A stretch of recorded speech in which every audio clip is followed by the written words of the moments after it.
نقطہ یہ بھی ہے کہ منصوبہ میں یہ فرمایا گیا ہے کہ حماس ارکان کو معافی دی جا سکتی ہے اگر وہ اسلحہ چھوڑ دیں. اس کا مطلب دوستو یہ ہے کہ مزاحمت ختم کر دیں اور غلامی کو قبول کر لیں. غلامی دوستو قبول کرنے والے کو معافی دینا بھی ایک مذاق ہے.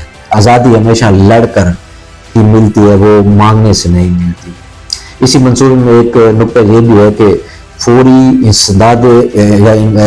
امداد کو یقینی بنایا جائے گا. بھائی کون سی امداد کی بات اصل میں معاشرے کو جائز قرار دینا. پہلے اسرائیل نے غزہ کو بھوکا مارا، اب کہہ رہے ہیں کہ ہم روٹی دیں گے. یہ ایک گھٹیا سیاست ہے. ہمدردی یا انسانیت اس میں سرے سے ہے ہی نہیں. دوستو اس منصوبے میں یہ بھی کہا گیا ہے کہ امداد کا ایک غیر جانبدار انتظام کیا جائے گا. اچھا یہ غیر جانبداری آئے گی کہاں سے؟ بھائی زیادہ تر تو ادارے امریکی فنڈنگ پر ہی چلتے ہیں.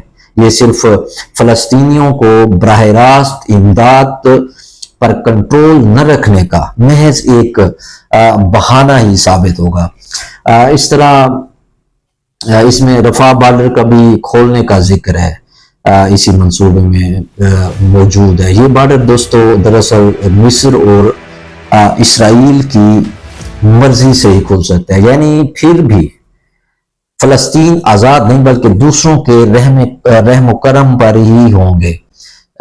اس منصوبے میں جو غزہ امن منصوبے کے نام سے ہے، اس میں ایک شک یا نقطہ یہ بھی ہے کہ عارضی حکومت کا قیام عمل میں لانا. یعنی عارضی حکومت کا مطلب کیا ہو سکتا ہے؟ یعنی ٹیکنوکریٹک حکومت. تو دوستو یہ اصل میں فلسطینی عوام کی جو نمائندگی ہے اس کو ختم کرنے کا ایک بہانہ ہے. یعنی جو حکومت بھی ہوگی وہ اسرائیل اور امریکہ کی ہی منظور نظر ہوگی، لوگوں کو ان کی ہی لوگوں کی حکومت ہوگی. تو اس منصوبے میں ایک بورڈ کے قیام کی بات کی گئی ہے. یعنی اس کو آپ بورڈ آف پیس کہتے ہیں، یعنی جس کی نگرانی میں جس کا سربراہ بھی ٹرمپ ہوا. یہ بھی ایک اچھا مذاق ہے. یعنی دنیا کی سب سے بڑی طاقت جو اسرائیل کی کھلی حمایتی ہے اب وہی امن کی نگران بنے گی. یہ ایسے ہے جیسے میں نے پہلے کہا کہ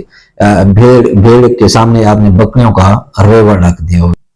دوستو اس میں ایک دلچسپ نقطہ یہ رکھا گیا ہے کہ کسی کو غزہ چھوڑنے پر مجبور نہیں کیا جائے گا. یہ بات کاغذ پر تو اچھی لگتی ہے لیکن حقیقت میں کہ فلسطینی دہائیوں سے یہاں سے نکالے جا رہے ہیں. اگر یہ مخلص ہوتے تو اس پلان میں واپسی کا حق بھی دیتے جو سرے سے اس منصوبے میں غائب ہے.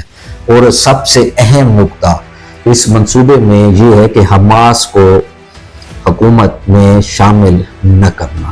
بھائی آپ تو جمہوریت پر ہی یقین رکھتے ہیں نا، اور یہ جو عوام جس کو ووٹ دیتی ہے اسی کو ہی تسلیم کیا جاتا ہے. تو حماس کو حکومت سے باہر رکھنا کیا ایک غیر جمہوری عمل نہیں ہوگا؟ یہ سیدھی دوستو استعمار کی ڈکٹیشن کے سوا کچھ بھی نہیں. مزے کی بات اس میں یہ بھی ہے کہ عسکری ڈھانچے کا خاتمہ کرنا مقصود ہے. اس منصوبے کی روح سے یعنی مزاحمتی سرنگیں اور دفاعی ڈھانچے کو ختم کرنے کا مطلب یہ ہے کہ اسرائیل کی مرضی سے فلسطینی صرف مار کھائیں اور جواب